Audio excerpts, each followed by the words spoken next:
مجمع حلقات الفاروق هو نور الجيل لخير سبيل وكتاب الله ضياه دليل تحفيظ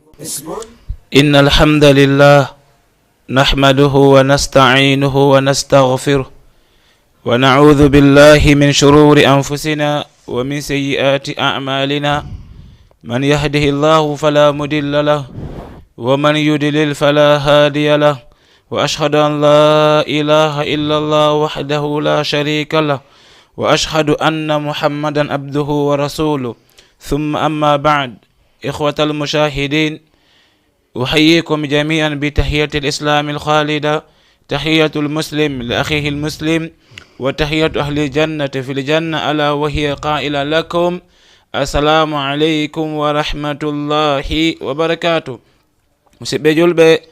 en yetti allahu tabaraka wa ta'ala hiɗen mawlomo immorde e boneji pittali meɗen ɓawɗon kañum kadi musidɓe julɓe hiɗen juula e dow annabajo o muhammadin sallallahu alayhi wa ala alihi wa sahbihi wa sallam. hare hikka ɗon kañum kadi en arti e émission meɗen on wi'eteɗo gandal e faamu kono kadi ɗon tawomi hiwɗori on hiwrango wonande julɓe ɓen ko aduna hiwrango wonande kañum kadi julɓe ɓen ko lakara woni yo jang e kisal yo wonu e dow moɗon yo musidɓe e kala nokku ko joɗorɗon e nokkeli ɗin. hara noon en arti kañum kadi fahin e oɗo nokku meɗen waɗaɗo barki Jama TV. hare hande kañum kadi hiɗen mari sukaɓe hoɓɓe ɓandanteɗema ko o yewno hunji Qur'anul Karim o yawon kañum kadi hino e lawol fi hunjagol Qur'ana on. haray hiɗen mari ɓennon hoɓɓe ɓandanteɗema ko payi koye wonɓe yanganade kaɗo dina ɓawa ɗon kañum kadi hiɗen mari yewtere labade ko yowiti e neediji korka. idan howruɗo on no mari neediji ɗo ɗaɓɓira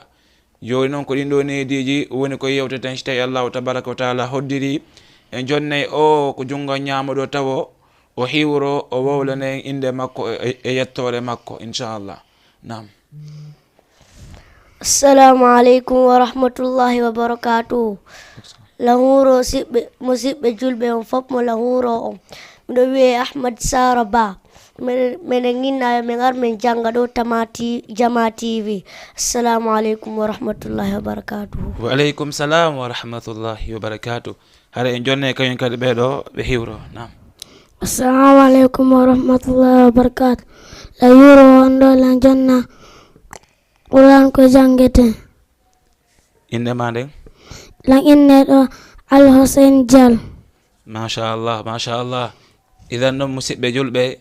hare en nani inde hoɓɓe meɗen ɓen hiɗen mari ceerno Ahmad ɓe mari kañum kadi ceerno Al-Huseinu Diallo. idan kono kadi ye nattan e yewtere meɗen ɗe joni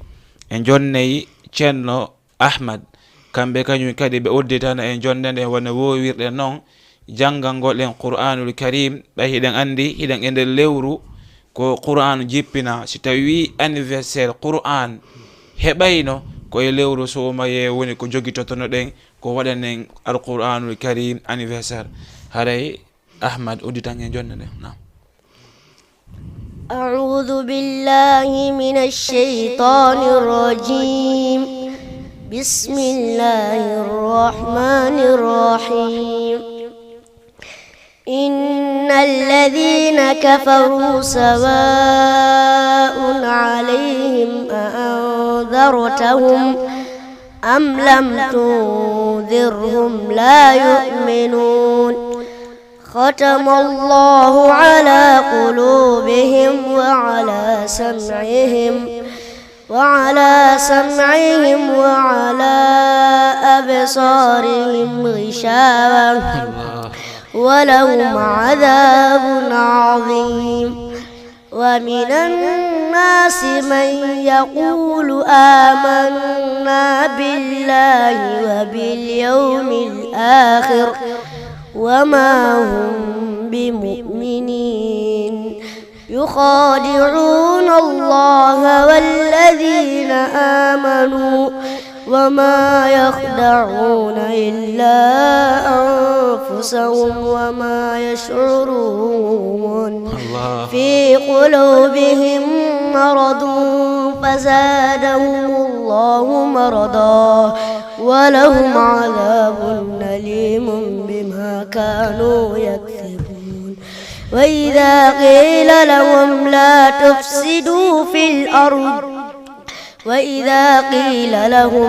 تفسدوا في الأرض قالوا إنما نحن مصلحون ألا إنهم هم المفسدون ولكن لا يشعرون وإذا قيل لهم آمنوا كما آمن الناس قالوا أنؤمن كما آمن السفهاء ألا إنهم هم السفهاء ولكن لا يعلمون وإذا لقوا الذين آمنوا قالوا آمنا وإذا خلوا إلى شياطينهم قالوا إنا معكم إنما نحن مستهزئون الله يستهزئ بهم ويمدهم في طغيانهم يعمهون أولئك الذين اشتروا الضلالة بالهدى فما ربحت تجارتهم وما كانوا مهتدين صدق الله العظيم. Allah, masha Allah. Hara eno musidɓe weltanike Ceerno Ahmad. Hara en jonnayi Al-Huseynu Diallo kan kadi o jangana en Qur'anul Karim. أعوذ بالله من الشيطان الرجيم بسم الله الرحمن الرحيم أما يتساءلون عن النبأ العظيم الذي هم فيه مختلفون كلا سيعلمون ثم كلا سيعلمون ألم نجعل الأرض مهادا والجبال أوتادا وخلقناكم أزواجا وجعلنا نومكم سباتا وجعلنا الليل لباسا وجعلنا النهار معاشا وبنينا فوقكم سبعا سدادا وجعلنا سراجا وهاجا وأنزلنا من المؤسرات ماء ثجاجا لنخرج به حبا ونباتا وجنات ألفافا إن يوم الفصل كان ميقاتا يوم ينفق في الصور فتأتون أفواجا وفتحت السماء فكانت أبوابا وسيرت الجبال وكانت سرابا إن جهنم كانت مرصادا للطاغين مآبا لابسين فيها أحقابا لا يذوقون فيها بردا ولا شرابا إلا حميما وغساقا جزاء وفاقا إنهم كانوا لا يرجون حسابا وكذبوا بآياتنا هم كذابا وكل شيء أحصيناه كتابا فذوقوا فلن نزيدكم إلا عذابا إن للمتقين مفازا حدائق وأعنابا وكواعب ترابا وكأسا دهاقا لا يسمعون فيها لغوا ولا كذابا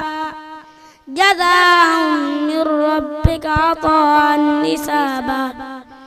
رب السماوات والأرض وما بينهما الرحمن لا يملكون منه خطابا يوم يقوم الروح والملائكة صفا صفا لا يتكلمون إلا من أذن له الرحمن وقال صوابا ذلك اليوم الحق ومن شاء اتخذ إلى ربه مآبا إنا أنذرناكم عذابا قريبا يوم ينظر المرء ما قدمت يداه فيقول الكافر يا ليتني كنت ترابا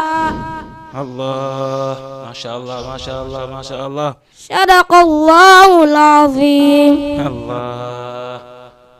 نعم مسيبه julɓe yi welo welo hande kadi ko Jama TV addane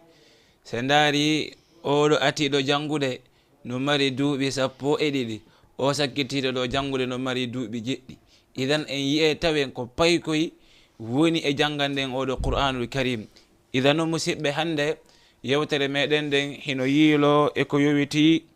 woni neydiji oɗo lewru suumaye haray noon neydiji ɗin ko toɓɓe seeɗaje en weeɓitay toɓɓe ɗen ɓaawo ɗon kañum kadi arten toɓɓere be yewten e mayre seeɗa woni toɓɓere aranere nden en yewtay ko yowiti kon wiyete ta'khiru suhuri woni nennitugol sulla on ɓaawo ɗon kañum kadi yewten kaffu anil lagwi warrafath wa nahwihima mimma yatanafa ma'a sawmi nde jeyaɗo on accata waɗugol ko boni e ko kaani ko wona noon kañum kadi on togi o wawa rentagol ɗiɗo piiji annantede makko kanuɗi ko won noon kañum kadi hino ɗon toɓɓere goo woni ziyadatu min a'malil khayri woni ɓeydugol e golle ko jiyaɗo on gollata kon immorde e golleji moƴƴereji ko on togi woni e wadde kon en hikkay ɗon kañum kadi ta'jilul fitir woni yaccagol huntare ndin en yewtay fi muɗum toɓɓere kon ɗon nden woni an yuftira ala ratobin fa in udima fa tamrun fa in udima fa ma'un woni nde on togi caƴirta tandar maɗa loppinde walla yorunde so tawi on togi heɓali yara ndiyan en yewtay kañum kadi toɓɓere jeegore nden woni alla yastakthira mina ta'ami ko nde neɗɗo on hibbinta e ñaameteji ko on togi woni e ñaamude kon ko wona noon kañum kadi toɓɓere sakkitinde nden yewten alla yukthira mina nawmi bin nahari o horoɗo hara hebbinaali e ɗoygol e nder ñallal ngal o hooringal haɗa noon toɓɓere aranere nden woni takhiru suhur nennitugol sulla o musidɓe julɓe sen ndaari ari hadith mandanteɗama o ƴettama an abi thabit radiyallahu azza wa jalla anhu qala tasaharna ma annabiyi sallallahu alayhi wa sallam thumma qama ila salati qultu kam kana bayna al adhani wa suhuri qala qadru 50 ayatan oɗo inni wo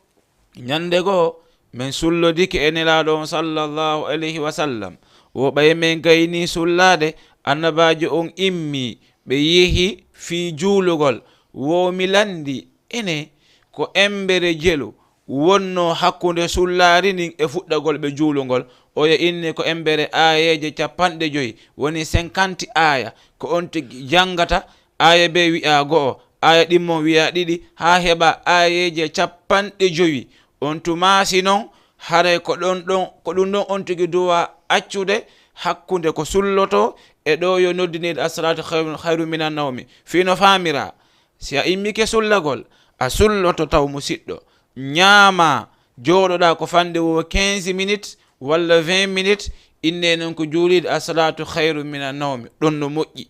kono wata on tuge ñaamo ha inne as-salatu khairu minan nawmi yarla en faamude ko ɗum oɗo inni mi landi annabajo on ene ko embere jelu wonno e annabajo on e julde nden o inni wo ko embere ayeje 50 ko goɗɗo jangata ayeje 50 ko wonnon kañ kadi ari hadith mandanteɗo mo ƴetta an Anas ibnu Malikin qala rasulullahi sallallahu alayhi wa sallam tasahharu fa inna fi suhuri barakatan. Nelaɗon alayhi salatu wassalam maki sulle no e sulla gongol barki. tasahharu sulle fa inna fi suhuri baraka awa duumi e sullagol ko waɗi noon hino wondi e sullagol ngol barkiji. idan musidɓe en faamay ɗum ɗo kañum kadi ko ɗum noon ɓeɗo ɓe maki o albarakatu fi suhuri tahsulu bi jihatin mutaaddida. wo barkiki ko sullagol no heɓoro e nowneji ɗandanteɗo mo no serti. wo hiyano ɗum ara non ɗum ittiba'u sunnati. ɗum ɗon haray neɗɗo on hawriti e sunna annabajo on sallallahu alayhi wa sallam ko waɗi nelaɗo on ɓe sullotono sahaba ɓen sullotono nelaɗo yammiri kañum kadi sulle ɓawa ɗon kañum kadi ɗum ɗon en faamay wondanedema ko sunna noon. ɗimmum ɗum mukhalafatu ahlil kitabi on togi kañum kadi haray lundike ɓeɗo alyahudaɓe e annasaraɓe ko waɗi ɓeɗo kamɓe si ɓe horude ɓe sullotako. idan sulli ɗon kañum kadi oɗo o lundike ɓeɗo wiyeteɓe ahlul kitabi woni ɓeɗo heferaɓe. idan musidɓe julɓe hino e nafoore sullagol watta qawwi bihi alal ibadat ko wannon kañum kadi wallitay jeyaɗo on wawa sembude immo bimbi tawa ronka no softi wawa rewde allahu tabaraka wa taala wa ziyaratu fi nashati ɓeydana o jeyaɗo e softande tawa oɗo mbodi ko wallimo ɗum ɗo ko tawde himo sullike. ko waɗi noon woten faamu mo hoori honno weelaka woten faamu mo hoori weelaka tampali sonjali oɗo ala baraji o waye wawen faamude allahu azza wa jalla ko faala e meɗen ko newede o faala ka fiyen tampu. allahu tabaraka wa taala inni yuridu llahu bikumul yusra wala yuridu bikumul usra. kanko allahu tabaraka wa taala ko faala e moɗon ko newede o faala ka ɓitnande on ko ɗum o inni wama jaala llahu fi dini min haraj. kanko allahu tabaraka wa taala o waɗali ko dina kono ɓittinana on ko waɗi noon ko waɗiri kaɗo dina ko newede wona sattede. ko ɗum annabajo alayhi salatu wassalam makinen ɓeya yassiru wala tuassiru wa bassiru wala tunaffiru. newine ka dina waton sattin ka dina weltine yimɓe ɓen waton jokku e dogingol ɓe raɗoɓe kaɗo dina. idan en faame musidɓe julɓe sullagol ngol no e sullagol ngol barke muɗum tasahharu fa inna fi suhuri barakatan sulle no e sullagol ngol barke. hade kon noon kañum kadi ɓe maki o wondanedema faslun ma bayna siyamina wa siyami ahlil kitab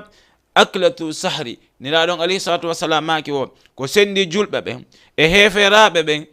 ko woni honɗum ko sullagol ngol. ko sendi julɓe ɓen e heferaɓe ɓen ko sullagol ngol ko ɗum ɗon woni ko sendi ɓeɗo yo musidɓe julɓe. idan hikka ɗon kañum kadi woni needi ɗimmuɗo ɗum woni alkaffu anil lagwi warrafath wa nahwihima. kono oɗo jeyaɗo horuɗo accata fijunaru accata samakala oɗo o sela kala wo ko wiyete poydan oɗo o jokka e rewugol allahu tabaraka wa taala tun. hikki ɗon annabajo on alayhi salatu wassalam makani en wondanedema qala allahu kullu amali ibnu adam. woni oɗo hadith o ƴettama an abi salih o ƴettama woɗo ceernojo wiyeteɗo abi salih annahu samiya aba hurayra radiallahu anhu yaqulu o nani aba hurayra hino maka wa qala rasulullahi sallallahu alayhi wa sallam annabajo on sallallahu alayhi wa sallam ɓe maki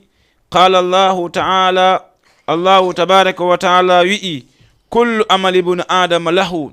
illa sawma fa innahu li wa ana ajizi bihi. allahu tabaraka wa taala inni golleji ko wodani bani adama on fof ko kanko jeyi ko wana noon kañum kadi noon ha heddo korka korka kanko min jeyi ko min yoɓataka. kullu amali bani adam lahu illa sawm fa ana ajizi bihi o yii kala gollal ngal bani adama woni gollude ko kanko woni ko jeyi. Allahu tabaraka wa taala inni korka kan si wona korka kan komin Allahu tabaraka wa taala heerorika kadi komin Allahu azza wa jalla woni ko yoɓitata kaɗo korka o jiyaɗo mandanteɗama golli ɗum ɗon. hikka ɗon kañum kadi nelaɗo maki o wondanedema Allahu inni wasiyamu junnatun wa idha kana yawma sawmi ahadikum fala yarfus. ɓe maki o wondanedema korka kan ko heedore hakkunde o jeyaɗo e natugol mo yiite kala e moɗon laatiɗo nden ñande no hoori woto waɗu sama kala, woto fiju, woto o jillidir sama kala e nder korka makko kan. hara e noon ɗum ɗo moƴƴa. ɓe maki wala yashab fa in sabbahu ahadun aw qatalahu falyaqul inni sa'imun aw inni mur'un sa'imun. woto sonkiɗo, woto winjodur hay e goto. si goɗɗo yennimo kanko yo ɓantu konngol o innamo min de miɗo hoori, inni mur'un sa'imu, min miɗo hoori. walladi nafsu muhammadin biyadi, neɗo maki mi wondiri e wonkil muhammad mo woni e jungo muɗum. la khalufu fammi bun adam, maɗum la khalufu fammi sa'imin atyabu inda allahi min rihil miski. wondanedema no wunduko horuɗo ko Allahu tabaraka wa taala barngol ukkotongol ngol e ɓiɓimɓe ha kikiɗe konko luɓitata ɗon. Allahu tabaraka wa taala inni ko ɗum ɓuri urude ko makko idima parfum wiyeteɗo misk. ene musidɗo ɗandi ko ndu woni misk ko si toɓɓere wotere e on parfum toɓɓere wotere si ari ko aduna haray musidɓe julɓe kala wo ko wiyete ko uuri ko yo yahu haray aduna on luɓitata ha ñande leydi tagga. haray aduna on o luɓitata ha ñande leydi ndi tagga. yo musidɓe julɓe haray ko ɗum ɗon wiyete parfum honɗum al misku. ɗum noon siɓe maki o wondanedema mi wondiri Allahu tabaraka wa taala no wondu ko horuɗo wiyete no luuɓi ko ɗum ɓuri urude ko Allahu tabaraka wa taala e oɗo parfum wiyeteɗo miski. ɓe maki noon li sa'imi farhatani yafrahuhuma. i wallah no wodeni oɗo jeyaɗo horuɗo welo ɗiɗi ɗandanteɗama o weltotoɗi. ɓe maki welo arana on idha aftara fariha, si tawi oɗo o huntike o weltoto. wa idha laqiya rabbahu, si tawi o jeyaɗo o hawri Allahu tabaraka wa taala fariha o weltoto kañum kadi bisawmihi korka makko kan ko waɗi ñalanya dargal korka kan aroyey fattano oɗo naɓamo ko aljanna yaada e makko ha hewte ko aljanna. musidɓe julɓe si oɗo jiyaɗo walike mayi o yi korka kan nafoore ko hoorayno kon la shakka o weltoto. idan no wodani horuɗon weloji ɗiɗi woni ara nun ɗum si o hoori ha leere huntagol o weltoto. ɓawo ɗon kañum kadi so hawroyi e joomi makko kañum kadi o weltoto. yo musidɓe julɓe idan noon ɓe maki noon wo innal insana abdun lillahi. wondanedema o jeyaɗo ko jeyaɗo wonande Allahu tabaraka wa taala. idan noon o gollodirtake ko boni wo tentini noon horuɗo on oɗo o gollodirtake ko boni. kala gollodirede oɗo yo eto gollodire makko no moƴƴiri. ɓe maki noon fa kama annahu sa'imun ani ta'ami washarabi fa yajibu an yasuma ani sabbi wa shatmi. wono woniri noon o ko horuɗo ga e ñamete mo hoori o yarata awa ko noon kañum kadi mo dowa horude e angal yennugol e angal fenugol e angal waddidirgol e angal haɓudude angal sonkidugol e yimɓe ɓen kañum kadi ko wona noon oɗo o rentoɗi ɗo piiji ko waɗi noon annabajo alayhi salatu wassalam ɓe maki e o jiyaɗo mandanteɗamo hoore piira hoore yenna hoore ño'o hoore haɓide yimɓe ɓen nenaɗon sallllahu alayhi wa sallam maki o man lam yada qawla adh-dhuri wal amala bihi falaysa lillahi hajatun fi an yada ta'amahu wa sharabahu. nenaɗon alayhi salatu wassalam maki o kala non o mandanteɗama o accata non waɗugol fenande gollal fenande o selata sama kala e korka makko kan wondanedema fa laysa lillahi alana allahu tabaraka wa taala hajatan haaju fi an yada'a ta'amahu wa sharaba nde accitata ko ñamata kon e ko yarata kon sabu makko ko waɗi allahu tabaraka wa taala ala haaju e ɗum ɗon ko waɗi noon korka farlaka e dow maɗa fiya accutu ñamete e yarugol buy noon ko noon famiri o waye ɗum ɗon ko peti woy koyno no ton haare ko ɓuri mawde ɗum ɗon ko ɗum waɗi ɓeɗo karamakoɓe nde ɓe hendi oɗo hadith nde ɓe firtamo ɓeɗo wi'eteɓe abi battal tawi ɓe firtuɗo oɗo hadith musidɓe julɓe ɓe maki wo wondenedema laysa ma'anahu an yu'mara bi an yada siyamahu wa innama ma'anahu tahdhiru min alqawli zuri wama dhukira ma'ahu woni wondanedema ɗum ɗo firta o jeyaɗo allahu tabaraka wa ta'ala no haɗimo yo hooru o waye ko allah on fandi nelaɗon ko fandi e wolugol ɗum ɗo ko o jeyaɗo mo andantedema woni hino hoori ha gayni kono waɗay ko boni hoori ha gayni yennay habiday ko oɗo non nelaɗo maki man lam yada kala on mo accali qawla zuri kongol fenande wolugol fenande wadda yimɓe sonka wal amala bihi gollitira ɗum ɗon fa laysa lillahi alana allahu tabaraka wa taala hajatan haaju allah on faalaka e makko fi en yada'a ta'amahu wa sharabahu nde accitata ñamete makko on e ko o yarata kon o famina mo hoori si tawi ko non o wayi hare yo andu allahu tabaraka wa taala ala haaji makko hikka ɗo needi tammun ɗum woni a ziyadatu min a'malil khayri musidɓe julɓe ɓeydugol golleji moƴƴereji ko oɗo jeyaɗo wonno e wadde kon ɓeɗo ceernoɓe makino wo inna madrasata siyami fi ramadan laha hikmatun jalilatun minha annaha taj'alu al-insan ya'tifu ala akhihi wa yarhamuhu wa dhalika hinama yahissu al-ghani bi alami al-ju'i subhanallah wondaneɗama noon no o école wi'eteɗo lewru sumaye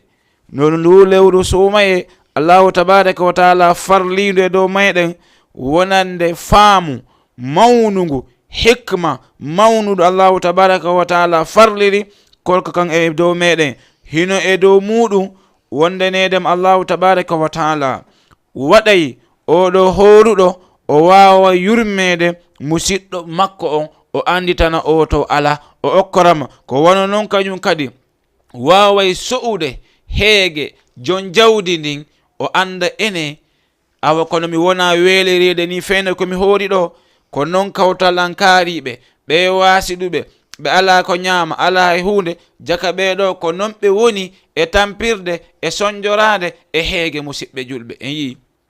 idan noon musidɓe ko yen wawu faamude wonnedema no e hikma lewru sumaye ko farlila ko ha jon jawde ɗen jon jawle ɗen sonjo ɓe weele ɓe andita he awa no woodi yimɓe goo ɓe ala musidɗo jawdi ndi jogiɗandi wata habbo o wasiɗuɗo o mo ala o ara e jungo ma o fontanama juuɗe okkoran o waye ko an mari haaju e maɓɓe mi anda noon si tawi a faami ayi an o jon jawdi ko an mari haaju e o neɗɗo mo ala jawdi ko an mari haaju e o torotoɗo ko an mari haaju e o baaso ko an mari haaju e o mo ala hay fus ko waɗi honɗum kan allahu tabaraka wa taala halfini jawdi nde andantede mo no duwaɗi feƴƴinde si a feƴƴinidi wonanima jang si a feƴƴinari wonanima ko nangiroyɗa ñalande lakara idan musidɓe julɓe andi ka an ɓuuri marde haaju idan noon wata jooɗo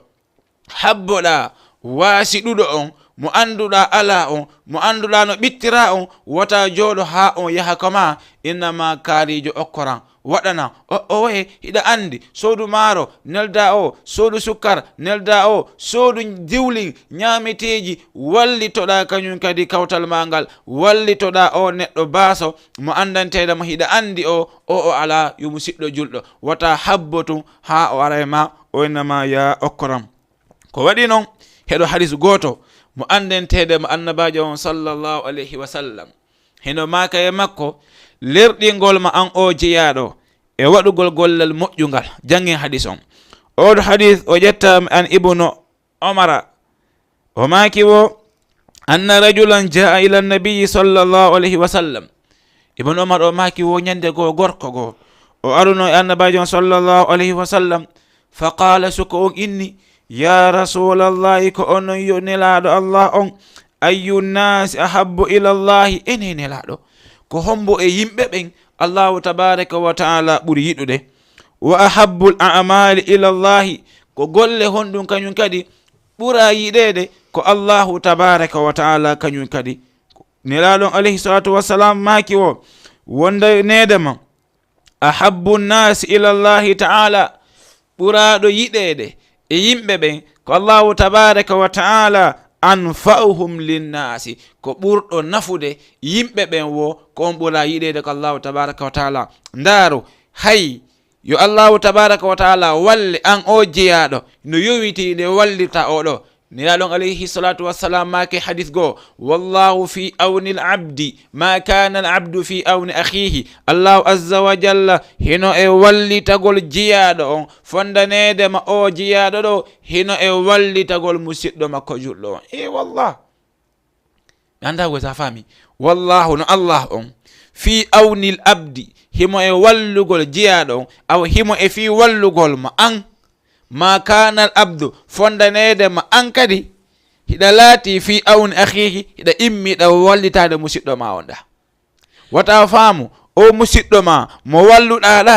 ko hoore ma walluɗa na kanko walluɗade ko hoore ma. nelaɗon maki o man naffas an mu'minin kurbatan min kurabi duniya naffasa llahu anhu kurbatan min kurabi yawmi qiyama. kala won ittanɗo ande e mapondeyi ko musidɗo mum jogiti allahu tabaraka wa taala ittante an kadi ande immorde andeji ɗin lakara. ko honno wiwɗa ñande yehi lakara tawi bani adama ala ko landeteɗon ala golle ɗon si wona honɗum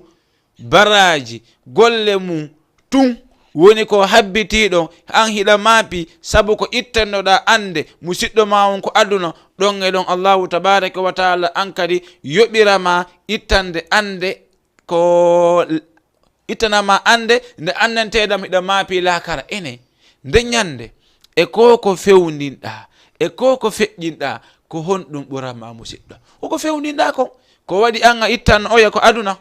ande makko allahu azza wa jalla an kadi ittanma andema ko lakara. subhanallah musidɓe julɓe yehen e oɗo qissa arten oɗo hadis fiyen andutum ittangol ande musidɗo mum ma ɗum wonugol neɗɗo yiɗanɗo julɓe ɓen. ñande goo e zaman omar bunil khattab radiallahu anhu kanko laamino worɓe ɗiɗo iwitono ara hino nangi suka goto hiɓe dasamo himo ara. omar haynimo inni hey accite omo wondon e dasude neɗɗo jogotake ni ko honɗum waɗi. faɓɓen ɗiɗo inni sukaɓe ɓen ɗiɗo inni omar o dey o wari baben amen. omar inni subhanallah ene a wari babe maɓɓe oya inni eyi o ari ko leydi an mi haɗimo lawol aranol o accali mi haɗimo lawol ɗimmol o accali mi haɗimo laawo tammol o accali mi ƴetti hayre mi bugimo e hoore o waali o maayi. omar awa inni idan alqisas aw an kadi ya aro waaloɗa min hirsama ko ya yotte hande kadi ko ɗum woni ɗon mo wari koyo ware. sukon inni omar mi jeejima lammari ɓe nguure hiɓe ko fulawa hiɓe ko dowri ɓen ala ko ñamana ɓe okkan yontere maɗum balɗe tati kan okkan balɗe tati. si balɗe taɗɗen timmi mi artay kono okkan mi yaha mi wonton balɗe tati ɓe mi ƴogana ɓe mi tenana ɓe mi ɗaɓɓana ɓe ñameteji seeɗa ko mi accira ɓe yer seeɗa haɗa si mi waliki mi maayi ɓe yawata andude fi an. omar inni ene sukaɓe hiɗo newni o yaha. sukaɓe inni men newnali nde o yaha dey.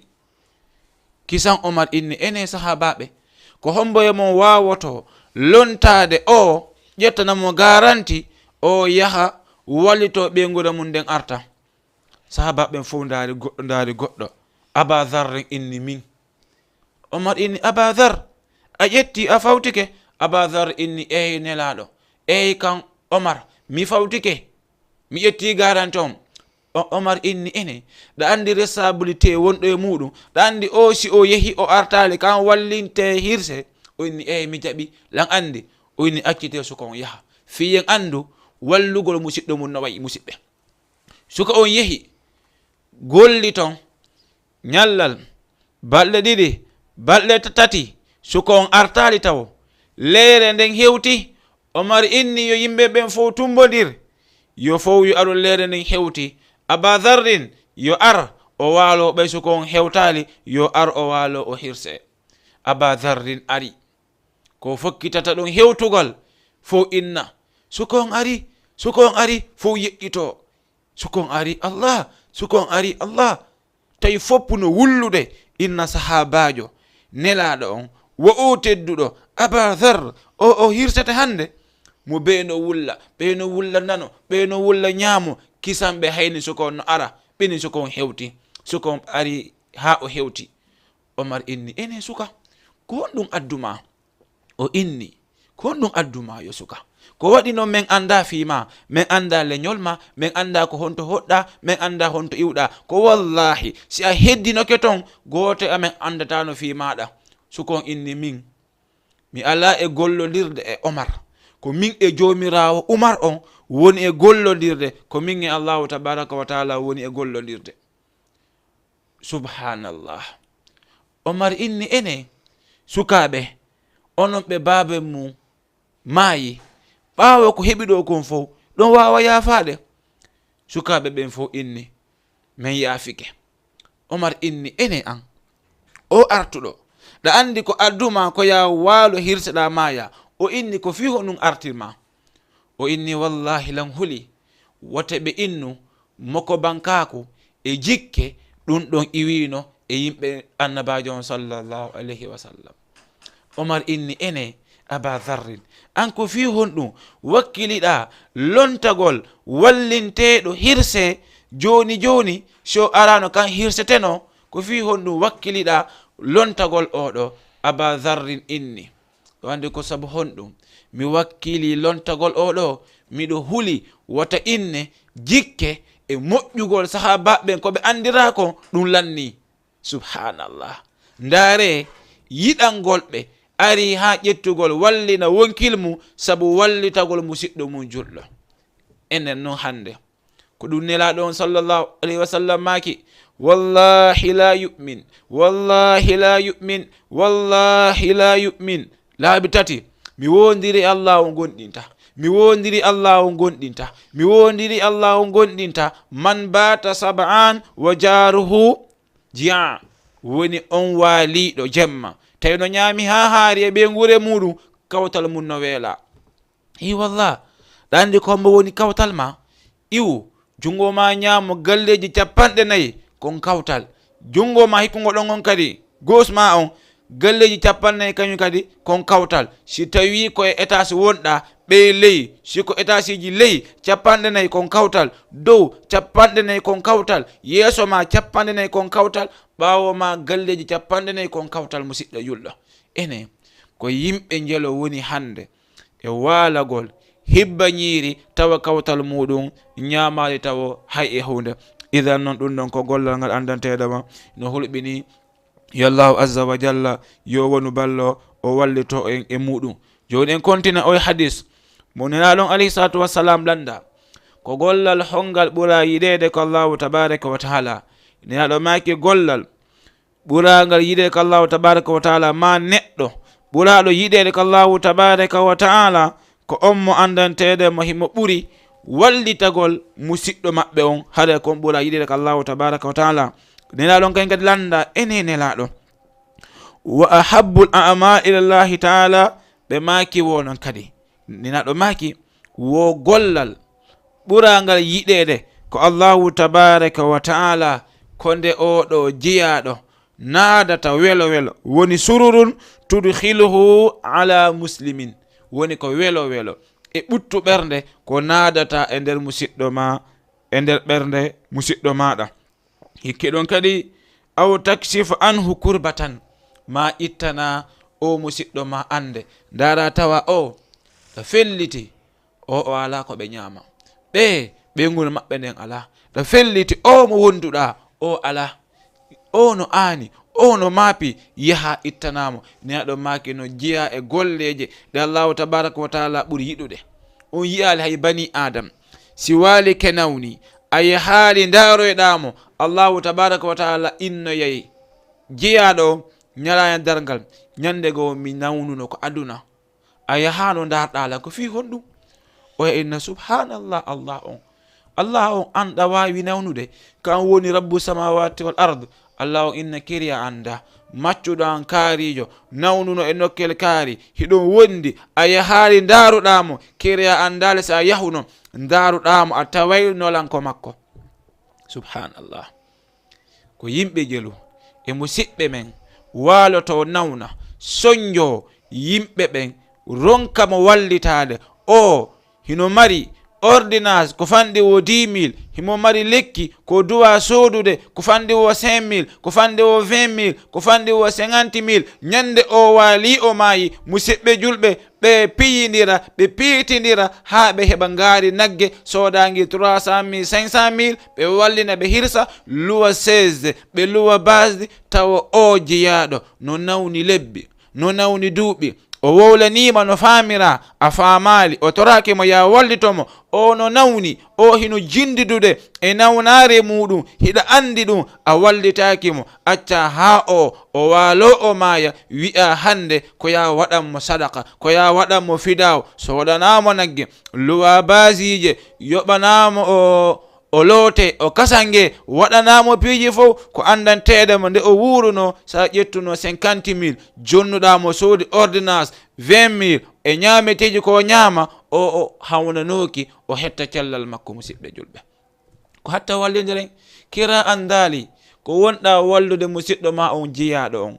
ko hoore ma wonɗa wallude musidɗo. kira andali jawdi ko jogiɗa kon ko kalifu ndi jawdi ma wona an jeyndi andu ko qaruna iwno kon nde allah o nde annabi moussa wiwno qarun wattan yila ndi jawdi ko allahu tabaraka wa taala jonnuma sennodir e jeeyaɓe ɓen qaruna innama utitu ala ilmin indi ndi jawdi an komi heɗi ndi koye ɓiira wicca an hande ko fulɓe fuuta boyi wiyata e meɗen woni ko honɗum ko lakkere anni ko ɓiira wicca anni wallahi wona lakkere ma wona ɓiira wicca ma si a yeddi ɓiiru ko joɗɗa ɗon ɗon e ɗon ɓiiru wicca yi'a si mbuɗi yaltata idan ko wonde heɓde kon fof ko allahu tabaraka wa taala woni arkisude qaruna ba innama ɗum ɗon o wi honɗum mi sali ko mi way tikku takka ha mi heɓidi allahu azza wa jalla inni subhanallah fa khasafna bihi wa bidarihi l ard min mutinimo kankowo e jawde makko ni fof allahu inni leydi uddito lenni udditi allahu tabaraka wa taala inni lenni ɓendumo lenni ɓennimo ninaɗo maaki ma zala innahu yatajaljal ila yawmi qiyamati qaruna seɗata himo muta ha daranga daro. Musidɓe julɓe isan jawdi ko jogiɗen kon koyen jonnir ɗum ninaɗon alayhi salatu wassalam ɓe maaki o wonde nedama noon ko ɓuura yiɗede julde o naadata e welo ko nder ɓernde musidɗo makko ma o ittana musidɗo makko on ande aw yaqdi anhu daynan ma o yoɓana ñamande musidɗo makko on ko o ñawlino aw tatrudu anhul ju'an ma ɗum o dogitanana o pottinana o musidɗo makko ɗo heege anda yiɓe ɗo hiɓe weela ɓe ala wallito ɓe hayso ko saku maaro okkor moodi ɓe wallito nde ɓe nguure andi to musidɗo jawdi mandi ko ñamuɗa ko an wona an jeeyi koko okkitirɗa ko jiiɗa ñande goo nina ɗon sallllahu alayhi wa sallam ɓe wallinno dammol ɓe hirsi dammol ngol ɓe waɗi caade hewɗe ɓe inni Aisha ƴettu nde ɗo sadere naɓaɗa nde ɗo naɓuɗo yumma men Aisha jindini caade ɗen fof ha heddi caadere wotere nina ɗon faala wiwde kadi Aisha ƴettu nde ɗo naɓane nokkel kaali yumma Aisha makine laaɗo on accanali ɓe nguure mon nden hay hunde minen kadi accane men nde ɗo nina ɗo maki Aisha dammol ngol fof wallahi tewgum fof nokko nde suudu ɗo ha heddi nde ɗo sadere kono onon ƴette nde ɗo en yii idan musidɗo caadere heddinode nden ɓay ko kamɓe wonde ñamude nina ɗo maki ko nden ɗon tun heddi woni na kamɓe jeeyi on yii jawdi ko ñamuɗa kon wona an jeyde koko okkitirɗa kon waɗuɗa e laawol allahu tabaraka wa taala ko ɗum woni ko jeyɗa an yo oɗo maccuɗo allahu tabaraka wa taala. haray noon ko ɗum waɗi annabajo alayhi salatu wassalam fillama wonde nedama kana nabiyu sallllahu alayhi wa sallam ajwada annas bil khayri wa kan ajwadu ma yakun fi ramadan. nelaɗo ɓurno yimɓe ɓen wawude okkude, kono si lewru suuma ye hewtino ninalon sallllahu alayhi wa sallam ko ɓurayno okkude kon alano wa muɗum. ko wannon kañum kadi jibril ɓe fottino e jibril ɓe ɓurayno okkude kañum kadi yo musidɓe julɓe. haray noon kañum kadi en arte joni e tokkitagol yewtere nde so tawi allahu tabaraka wa taala ko ɗum o yiɗi o wela en jonnayi ahmad kañum kadi o jangana en qur'anul karim. ɓawa ɗon kañum kadi jonniten al Hussein o jangana en kadi. nam ahmad. أعوذ بالله من الشيطان الرجيم وبشر الذين آمنوا وعملوا الصالحات أن لهم جنات تجري من تحتها الأنهار كلما رزقوا منها من ثمرة رزقا قالوا هذا الذي رزقنا من قبل وأتوا به متشابها ولهم فيها أزواج مطهرة وهم فيها خالدون إن الله لا يستحي أن يضرب مثلا ما بعوضة فما فوقها فأما الذين آمنوا فيعلمون أنه الحق من ربهم وأما الذين كفروا فيقولون ماذا أراد الله بهذا مثلا يضل به كثيرا ويهدي به كثيرا وما يضل به إلا الفاسقين الذين ينقضون عهد الله من بعد ميثاقه ويقطعون ما أمر الله به أن يوصل ويفسدون في الأرض أولئك هم الخاسرون كيف تكفرون بالله وكنتم أمواتا فأحياكم ثم يميتكم ثم يحييكم ثم إليه ترجعون هو الذي خلق لكم ما في الأرض جميعا ثم استوى إلى السماء فسواهن سبع سماوات وهو بكل شيء عليم صدق الله العظيم. الله مسيد القرآن نويلي سيتاوي كو واودو جانغودو القرآن الكريم woni nde e jangude. Allahu inni warattilil qur'ana tartilan, rewrinire qur'ana on non rewrinirta no aliyamaki wo ko honnum aya on firtitte ko ya jangu kala harfere jonitande haqqe mere. Idan en jonnay al Hussein kan kadi o jangane en kadi enamay. Bismillahir Rahmanir Rahim. Ya ayyuhal muzammil قم الليل إلا قليلا نصفه أو انقص منه قليلا أو زد عليه ورتل القرآن ترتيلا إنا سنلقي عليك قولا ثقيلا إن ناصيحة الليل هي أصب وأقوم قيلا إن لك في النهار سبعا طويلا واذكر اسم ربك وتبتل إليه تبتيلا رب المشرق والمغرب لا إله إلا هو فاتخذ وكيلا واصبر على ما يقولون واهجرهم أجرا جميلا قليلا ذرني والمكذبين أولي النعمة ومهلهم قليلا إن لدينا أنكالا وجحيما وطعاما إذا غست وعذابا عليما يوم ترجف الأرض والجبال وكانت الجبال كثيبا مهيلا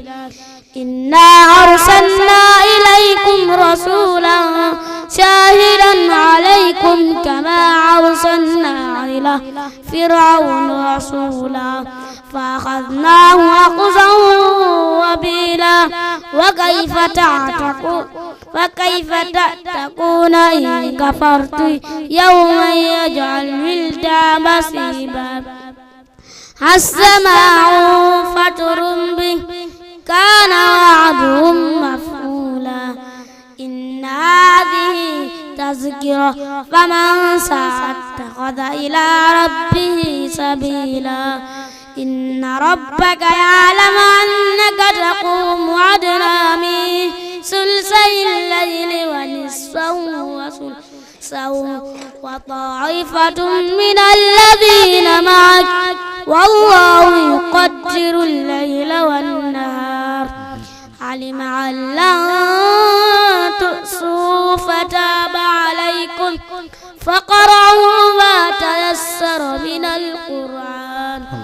علم أن لن سيكون منكم مرضى وآخرون يضربون في الأرض يبتغون من فضل الله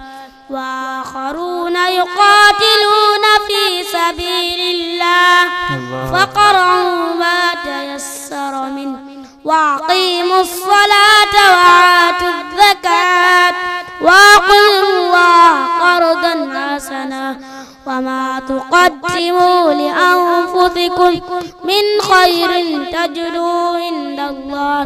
هو خير وأعظم أجرا واستغفر الله والله إن الله غفور رحيم صدق الله العظيم. ما شاء الله إذا نون كتالي باب دار مركز خالد بن الوليد نعم haray ɗe weltaniɓe moƴƴa kamɓe kañum kadi e tinnare jannugol ɓeɗo fayɓe oɗo qur'anul karim. idan noon musidɓe hay joni hiɗen e neydi hikkuɗo ɗon ngu woni ko nde oɗo ɓeydata waɗugol moƴƴere e nder lewru Sumaye o wona neɗɗo dokko wona neɗɗo okkorowo musidɓe ɓen ko duniya ɗon alayhi salatu wassalam ɓe maki o wondanedema man aftara sa'iman kana lahu ajrun مثل أجر غيره مثل أجره غير أنه لا ينقص من أجره الصائم شيئا. wondanedema kala on mo andantedemo wallitike huntini oɗo jeyaɗo horuɗo ñamminimo nelalon alayhi salatu wassalam maki o heɓay embere baraji o mo ñammini sifa ko heɓi kon haɗa ɗum ɗon ɗuytaki embere ko oyo jogiti kon hay e hunde haɗa ɗuytaki. an ñammina oɗo si o heɓi baraji 10 an kadi a heɓay baraji 10 haɗa kanko ko jogi kon ɗuytaki an ko ma kon no ɓeydi. si tawi an a windanama 10 oɗo o hoori o windanama 10 si ɗum mottidirama an a heɓay 20 ko waɗi ka an ñamminimo kanko heɓa honɗum 10. idan en yii ka ko misal non mi inni on faamen kadi lewru Sumaye kallahu tabaraka wa taala woni ko jogi joddi kon ala hay e goto mandantedema yoɓay ɗum ɗon si wona kanko. idan se ndaari oɗo hadis mandantedema o ƴettama oɗo inneteɗo al asja'i o inni an Abi Hurayrata radiyallahu anhu qala rasulullahi sallallahu alayhi wa sallam wo ñandego ninaɗo on sallallahu alayhi wa sallam ɓe jooɗodi e sahaba ɓen annabaji on landiɓe wondanedema man asbaha minkumul yawma sa'iman ene jeyaɓe ko homba e moɗon hande fini tawi no hoori. qala aboubakiri ana aboubakiri inni min hande de mi finilan hoori. qala faman tabi'a minkumul yawma janazatan neɗo maki hande ko homba e moɗon ɗowti fure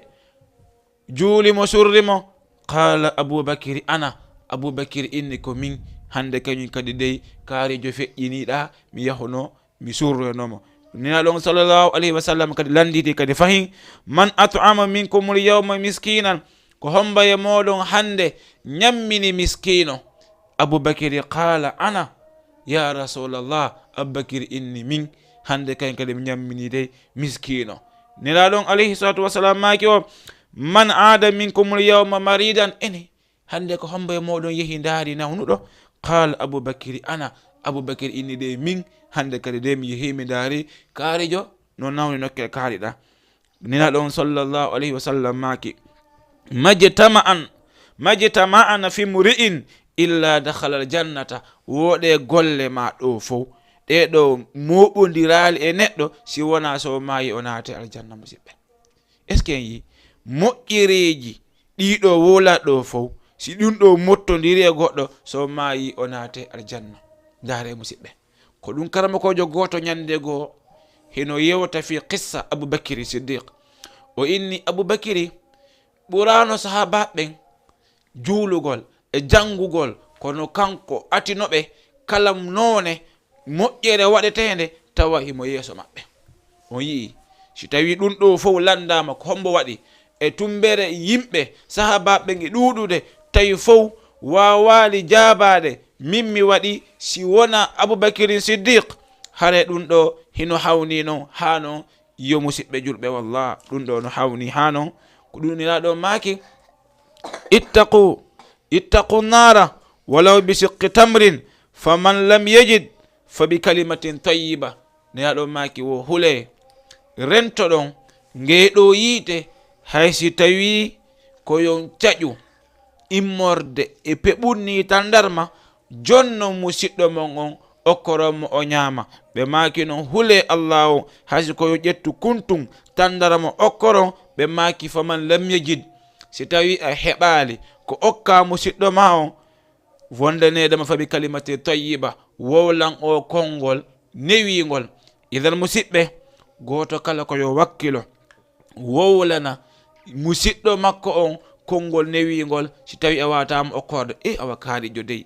lagan ɗon ɓitti ɗon e ande embo Allah on walli ton simi heɓuno mi okkorayno mais wallahi lam mapani on ha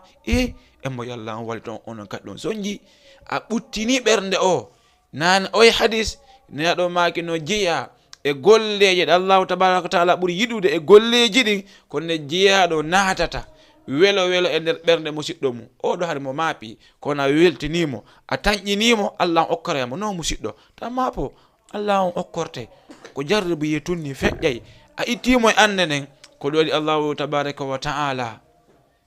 weltani oɗo jeeyaɗo tawi ala ko o yoɓoyamo si wona aljanna. idan no musidɓe waktu meɗen o no fi raɓɓiɗugol haray hiɗen heldori neydiji seeɗaji kono so tawi Allahu tabaraka wa taala yiɗi wela en wawa yeyde kontinde ha gaynen ngal dambugal ɗo. haray hay joni en jonnay ceerno Ahmad o jangana en jangande makko sakkitinde nden jonnen kadi Al Hussein ɓawo ɗon inchallahu jalla wala ndaren no ombiren jonde nden. Naam ceerno Ahmad jangitan en. أعوذ بالله من الشيطان الرجيم قلنا اهبطوا منها جميعا فإما يأتينكم مني هدى فمن تبع هداي فلا خوف عليهم ولا هم يحزنون والذين كفروا وكذبوا بآياتنا أولئك أصحاب النار هم فيها خالدون. يا بني إسرائيل اذكروا نعمتي التي أنعمت عليكم وأوفوا